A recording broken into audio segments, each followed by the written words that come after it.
ओम नमः शिवाय। आपके अपने YouTube चैनल जय मां कंजक में आपका बहुत बहुत स्वागत है। श्री शिव महापुराण की कथाओं को आगे बढ़ाते हुए आज की कथा का आरंभ हम नारद जी का कपट जाल अध्याय से करेंगे। उम्मीद करती हूँ कथा का पूरा फल लेने के लिए अब कथा को शुरू से लेकर अंत तक जरूर श्रवण करेंगे। ओम नमः शिवाय। संत कुमार जी बोले, हे मुनीश्वर, जब जलंधर इस प्रकार धर्म पूर्वक राज्य कर रहा था तो देवता बड़े दुखी थे। उन्होंने अपने मन में देवादिदेव भगवान शिव का स्मरण करना शुरू किया और उनकी स्तुति की। एक दिन नारद जी भगवान शिव की प्रेरणा से इंद्रलोक पहुंचे। नारद जी को वहां आया देखकर सभी देवताओं सहित देवराज ने उन्हें प्रणाम किया और उनकी स्तुति की। तब नारद जी को उन्होंने सभी बातों से अवगत कराया और उनसे प्रार्थना की कि वे उनके दुखों को दूर करने में मदद करें। ये प्रार्थना सुनकर नारद जी बोले, देवराज, मैं सब कुछ जान गया हूँ। मैं अवश्य ही तुम्हारे कार्य को पूर्ण करने का प्रयास करूंगा। अभी तो मैं दैत्यराज जलंधर से मिलना चाहता हूँ, इसलिए उसके राजमहल में जा रहा हूँ। ये कहकर नारद जी जलंधर के राज्य की ओर चल दिए। वहां पहुंचकर नारद जी ने जलंधर की राज्यसभा में प्रवेश किया। उन्हें देखकर दैत्य के स्वामी जलंधर ने उन्हें सिंहासन पर बिठाया, उनके चरणों को धोया और पूछा, हे ब्राह्मण, आप कहाँ से आ रहे हैं? मैं धन्य हुआ जो आपने मेरे घर को पवित्र किया। मुझे आज्ञा दीजिए कि मैं आपकी क्या सेवा करूं। नारद जी बोले, हे दैत्यराज जलंधर, आप धन्य हैं। निश्चय ही आप पर सभी की कृपा है। इस लोक में आप सब सुखों को भोग रहे हैं। जलंधर, अभी कुछ समय पूर्व मैं ऐसे ही घूमते हुए कैलाश पर्वत पर गया था। वहां कैलाश पर मैंने सैकड़ों कामधेनुओं को हजारों योजन में फैले कल्पत्रु के वन में घूमते देखा। वे कल्पत्रु वन दिव्य, अद्भुत और सोने के समान है। वहीं पर मैंने भगवान शिव और उनकी प्राण वल्लभा देवी पार्वती को भी देखा। भगवान शिव सर्वांग सुंदर, गौरवीर्ण, 3 नेत्रों वाले हैं और अपने मस्तक पर चंद्रमा धारण किए हुए हैं। असुराज, इस पूरे त्रिलोक में उनके समान कोई नहीं। उनके समान समृद्धिशाली और ऐश्वर्य संपन्न कोई नहीं। तभी मुझे तुम्हारी धन संपत्ति का भी ध्यान आया, इसलिए मैं तुम्हारे पास आ गया। नारद जी के वचनों को सुनकर जलंधर अत्यंत गर्वित महसूस करने लगा और उसने महर्षि नारद को अपने धन के खजाने और सभी संचित अमूल्य निधियां दिखा दी। जलंधर की धन संपदा देखकर नारद जी जलंधर की प्रशंसा करते हुए बोले, हे दैत्येंद्र, आप अवश्य ही इस त्रिलोक के स्वामी होने के योग्य हैं। आपके पास ऐरावत हाथी है, उच्चे शर्वा घोड़े भी आपके पास हैं। कल्पवृक्ष, धन के देवता कुबेर के खजाने, रतन, हीरे, मणियों के अंबार आपके पास हैं। ब्रह्मा जी का दिव्य विमान भी आपने ले लिया।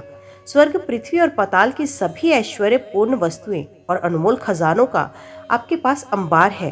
आपका धन वैभव देखकर सभी आपसे ईर्ष्या कर सकते हैं, परंतु दैत्यराज, आपके पास अभी भी स्त्री रत्न की कमी है। बिना दिव्य स्त्री के पुरुष अधूरा है। उसका स्वरूप तभी पूर्ण होता है जब वह किसी स्त्री को ग्रहण करता है। इसलिए असुराज, आप कोई परम सुंदरी ग्रहण करें, इस कमी को यथाशीघ्र पूरा करें। देवऋषि नारद की चाल भारी बातों से भला कोई कैसे बच सकता है? उन्होंने जैसा सोचा था वैसा ही हुआ। जलंधर ने नारद जी के सम्मुख हाथ जोड़कर प्रश्न किया, महर्षि, आपके द्वारा वर्णित ऐसी सुंदर दिव्य स्त्री मुझे कहाँ मिलेगी जो रत्नों से भी श्रेष्ठ हो? यदि आप इस प्रकार की स्त्री रत्न के बारे में मुझे बताएं तो मैं उस रत्न को अवश्य प्राप्त करूंगा, अपने राजभवन की शोभा बढ़ाऊंगा। देवऋषि नारद ने कहा, हे दैत्येंद्र, ऐसा अनमोल स्त्री रत्न तो त्रिलोकीनाथ महान योगी भगवान शिव के पास है। वे है उनकी परम सुंदरी पत्नी देवी पार्वती। वे सर्वांग सुंदर होने के साथ साथ सर्वगुण संपन्न भी है। संसार की कोई भी स्त्री उनकी बराबरी नहीं कर सकती। उनका मनोहारी रूप पलों भर में सबको मोहित करता है। वास्तव में उनके समान कोई नहीं। ये कहकर देवऋषि नारद ने जलंधर से आज्ञा ली और आकाश मार्ग से लौट गए। हे सनंत कुमार जी, जब देवऋषि नारद इस प्रकार दैत्यराज जलंधर की देवी पार्वती की सुंदरता और भगवान शिव के परम ऐश्वर्य और समृद्धि के बारे में बता आए, तब वहां क्या हुआ? दैत्यराज ने क्या किया? सनंत कुमार जी बोले, हे महामुनि, नारद जी के वहां से चले जाने पर असुराज जलंधर ने अपने राहु नामक दूत को बुलाया और उसे भगवान शिव के निवास स्थान कैलाश पर्वत पर जाने की आज्ञा दी। जलंधर ने कहा, राहु, उस पर्वत पर एक परम योगी रहता है। उस जटाधारी योगी की पत्नी सर्वांग सुंदरी है। तुम्हें मेरे लिए उसकी पत्नी को लाना। अपने स्वामी जलंधर की आज्ञा पाकर वे दूत भगवान शिव के स्थान कैलाश पर्वत पर गया। वहां नंदी ने उस राहु नामक दैत्यदूत को अंदर जाने से रोका, परंतु वे सीधा अंदर चला गया। वहां कैलाशपति भगवान शिव के सामने उसने अपने स्वामी दैत्यराज जलंधर का संदेश शिवजी को सुना दिया। जैसे ही असुरा जलंधर के दूत राहु ने यह संदेश त्रिलोकीनाथ भगवान शिव को सुनाया, उसी समय शिवजी के सामने की धरती फट गई और उसमें से एक बड़ा भयानक गर्जना करता हुआ पुरुष प्रकट हुआ। वे पुरुष अत्यंत बलशाली और वीर जान पड़ता था। उसका मुख सिंह के समान था और ऐसा लगता था कि सिंह मानव का रूप लेकर साक्षात सामने आकर खड़ा हो गया। वे नरसिंह रूपी पुरुष तुरंत राहु को खाने के लिए झपटा। ये देखकर राहु अपने प्राणों की रक्षा करने के लिए दौड़ा, परंतु असफल रहा। उसने राहु को कसकर पकड़ लिया।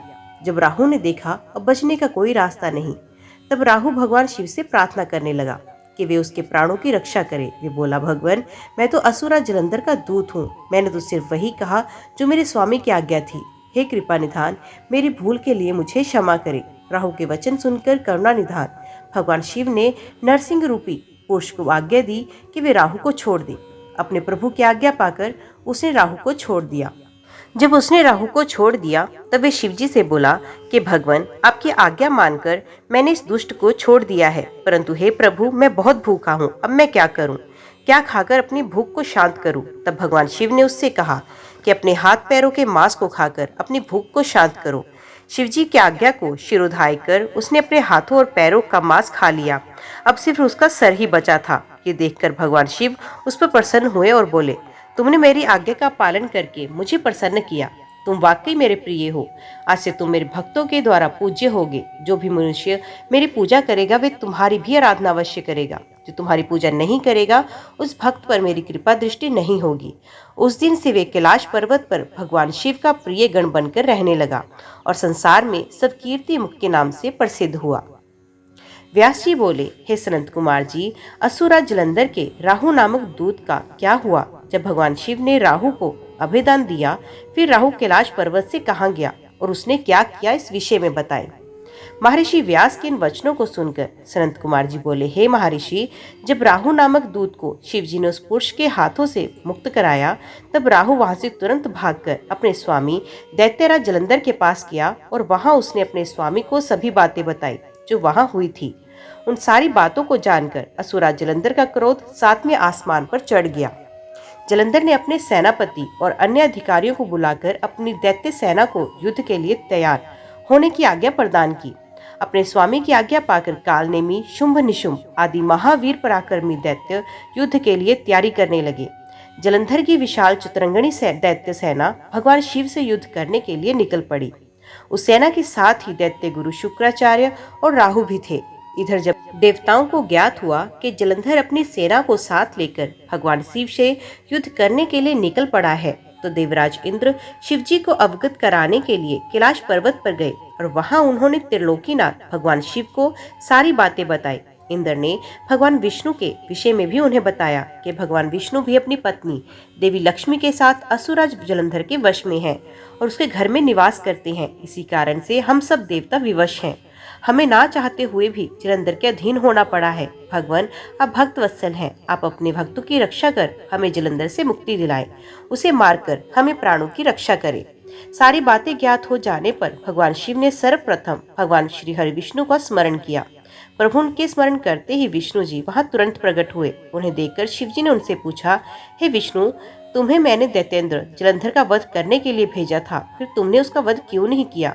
आप उसके घर में क्यों निवास कर रहे हैं? अपने आराध्य भगवान शिव के ये वचन सुनकर भगवान श्री हरि विष्णु ने अपने दोनों हाथ जोड़े और विनम्रता पूर्वक बोले, हे करुणानिधान भगवान शिव, मैं जानता हूँ कि आपने मुझे दैत्यराज जलंधर का संहार करने की आज्ञा दी थी, परंतु मैं उसे हरा नहीं सकता, इसलिए आपसे क्षमा याचना करता हूँ। मेरी गलती क्षमा करें। प्रभु, मैंने जलंधर का वध इसलिए नहीं किया क्योंकि जलंधर मेरी प्राण वल्लभा देवी लक्ष्मी का भ्राता है और उससे आपका अंश भी विद्यमान है, इसलिए उस दैत्य की वीरता से प्रसन्न होकर मैं उसके घर में निवास करता हूँ।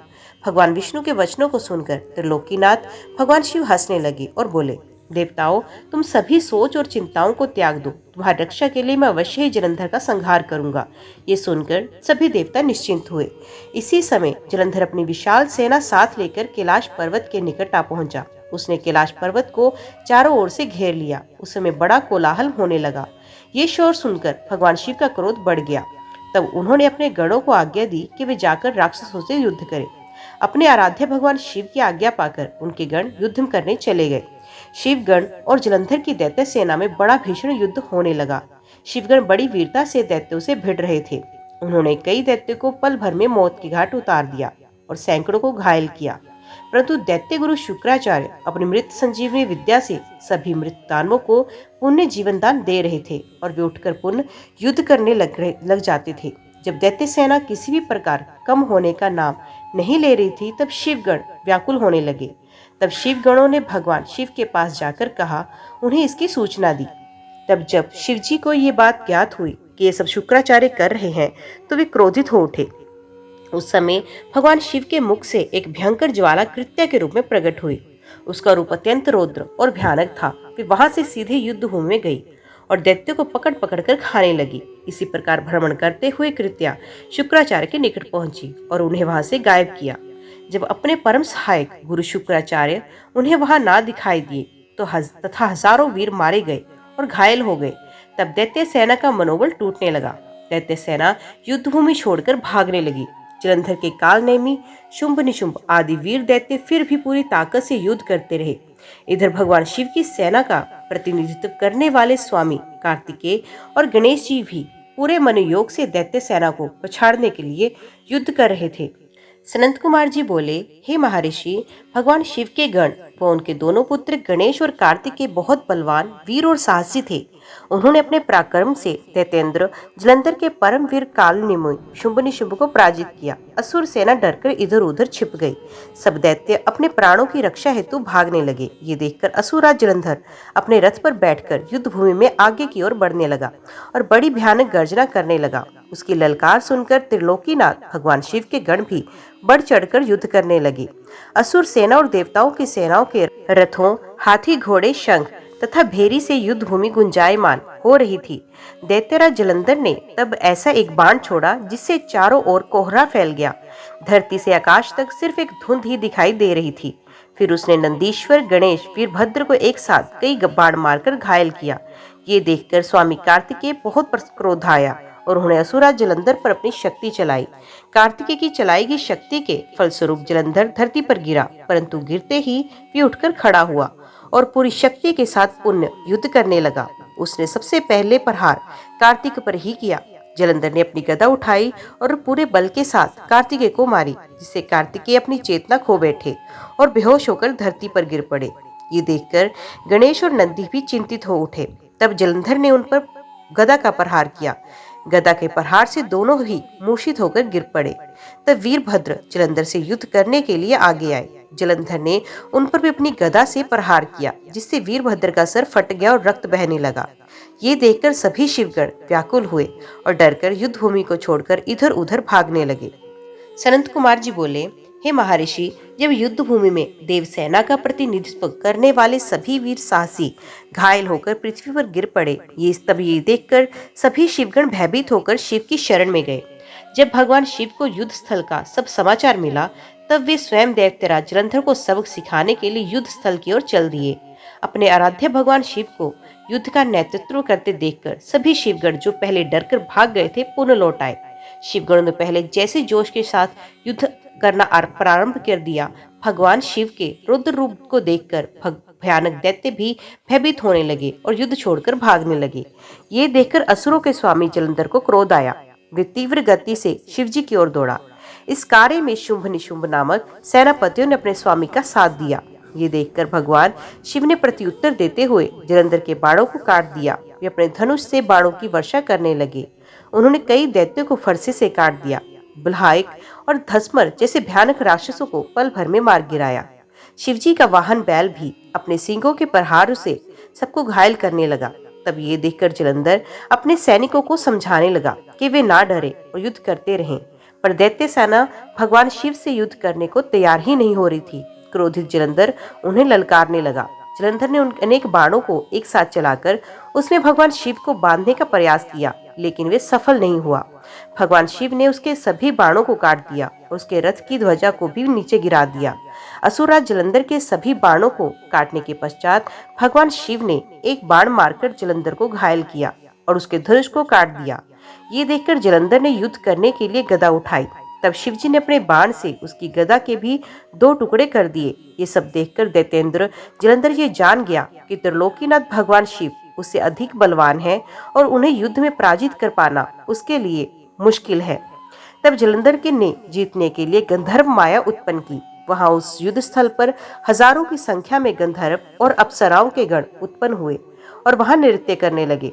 वहां मधुर संगीत बजने लगा। ये सब देखकर सभी देवसेना के सैनिक मोहित हो गए और युद्ध को भूलकर नृत्य और गाना बजाना देखने में मगन हो गए। इधर देवाधिदेव भगवान शिव भी गंधर्व माया से मोहित होकर नृत्य देखने लगे।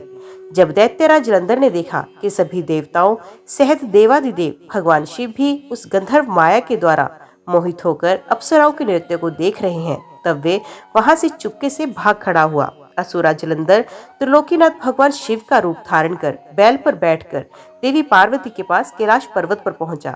वहां कैलाश पर देवी पार्वती अपनी सखियों के साथ व्यस्त थी। जब उन्होंने अपने पति भगवान शिव को आता देखा, तब उन्होंने अपनी सखियों को वहां से भेज दिया और स्वयं भगवान शिव के समीप आ गई। देवी पार्वती के अप्रतिम सौंदर्य को देखकर जलंधर का मन विचलित हो उठा और वे अपने अपलक निहारने लगा। जलंधर के इस प्रकार के व्यवहार को देखकर पार्वती को ये समझते हुए देर नहीं लगी कि वे कोई बहरूपिया है जो भगवान शिव का रूप धारण कर उन्हें ठगने आया है।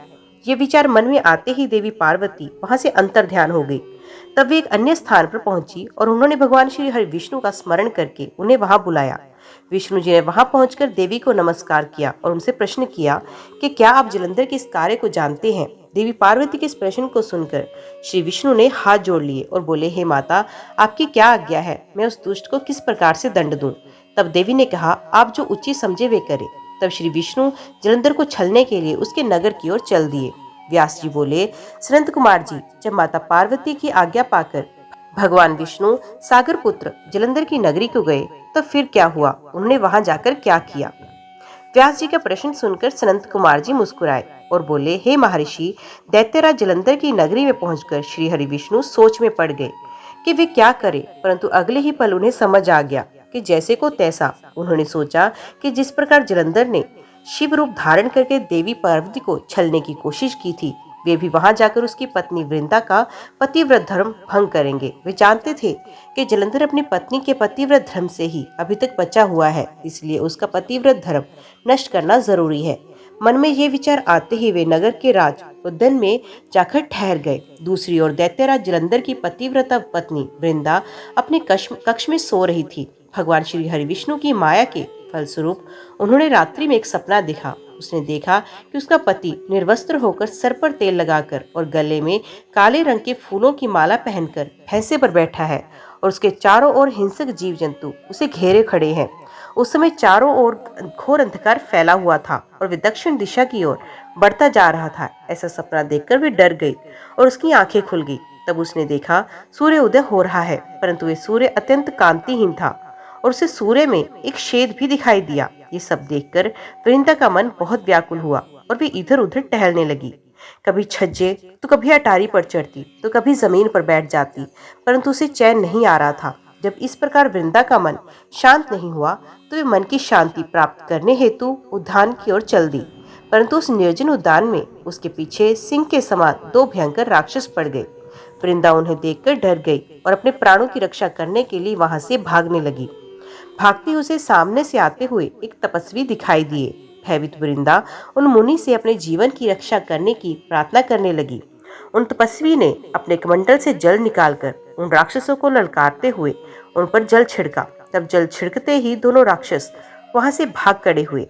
तब वृंदा ने दोनों हाथ जोड़कर उन तपस्वी को प्रणाम किया और उनका धन्यवाद किया। तत्पश्चात उनको अत्यंत दिव्य और शक्तिशाली जानकर वृंदा ने उन मुनि से अपने पति दैत्यराज जलंधर के विषय में पूछा। मुनि ने उत्तर दिया, देवी, तुम्हारा पति तो युद्ध में मारा गया। ये कहकर उन्होंने कुछ इशारा किया, जिसके फलस्वरूप 2 वानर उनके सामने प्रकट हुए। अगले ही पल उन तपस्वी का संकेत पाकर वे वानर आकाश मार्ग से उड़कर चले गए और कुछ समय पश्चात दैत्यराज जलंधर का कटा हुआ सर और उसके अन्य सामान को लेकर लौट आए। अपने पति जलंधर का कटा हुआ सर देखकर वृंदा बेहोश हो गई। कुछ समय पश्चात होश में आने पर रोते हुए वृंदा उन मुनि से प्रार्थना करने लगी कि उसके पति को पुण्य जीवित कर दिया जाए। ये कहकर वे जोर जोर से रोने लगी। बोली कि यदि आप मेरे पति को जीवन दान नहीं दे सकते तो मुझे भी मृत्यु दे दें। वृंदा के इस प्रकार के वचन सुनकर मुनि बोले, हे देवी, तुम्हारे पति का वध त्रिलोकीनाथ भगवान शिव के द्वारा हुआ है, तो उसको जीवित करना देवाधिदेव भगवान शिव का विरोध करना है, परंतु अपनी शरण में आए हुए मनुष्य की रक्षा करना मेरा भी धर्म है। इसलिए मैं तुम्हारे पति को पुण्य जीवित अवश्य करूंगा। ये कहकर उन्होंने अपने कमंडल से जल निकाला और मंत्रोच्चारण करते हुए जलंधर पर छिड़का, जिसके फलस्वरूप वह जीवित हो गया। जलंधर को जीवन दान देकर वे तपस्वी वहां से अंतर ध्यान हुए। वस्तुत उस तपस्वी ने ही सूक्ष्म रूप से जलंधर की काया में प्रवेश कर लिया था। दरअसल तपस्वी का रूप धारण करने वाले वे मुनि और कोई नहीं, स्वयं श्री हरि विष्णु थे। अपने पति को अपने पास पाकर देवी वृंदा खुश हुई और तुरंत अपने पति के गले लग गई। उसने उन सब बातों को भयानक स्वप्न समझकर भुला दिया। फिर बहुत समय तक उस वेशधारी जलंधर के साथ वन में ही रमण करती रही, परंतु मायावी की माया भला कब तक छिप सकती थी। एक दिन वृद्धा को ज्ञात हो गया कि उसके साथ विहार करने वाला पुरुष कोई और नहीं, स्वयं विष्णु जी हैं, जो कि उसके पति का रूप धारण करके उससे छल कर रहे हैं। ये सारी सच्चाई जानकर देवी वृंदा बहुत दुखी हुई। तब वे श्री हरि विष्णु से बोली, तुमने एक पराई स्त्री का उसका पति बनकर उपभोग किया, तुम्हें धिक्कार है। मैं किस प्रकार अपने पति का सामना कर सकती हूँ और मुझे जीवित रहने का कोई अधिकार नहीं, पर तुम्हें तुम्हारी करनी की सजा अवश्य मिलेगी। तुमने मुझे अबला जानकर मेरा इस्तेमाल किया। मैं तुम्हें शाप देती हूँ कि जिन राक्षसों से तुमने मुझे डराकर मेरा विश्वास जीता था, वही राक्षस तुम्हारी पत्नी का भी हरण करेंगे और तुम उसके वियोग में हर ओर भटकोगे। तब यही वानर तुम्हारी सहायता करेंगे। मेरा अगला जन्म तुलसी के रूप में होगा और मेरी संजीवनी शक्ति ही मेरी पवित्रता का प्रमाण होगी। भगवान श्री हरि विष्णु को इस प्रकार शाप देकर असुर श्रेष्ठ जलंधर की पत्नी वृंदा ने अग्नि में प्रवेश किया और उसमें अपने प्राणों की आहुति दे दी।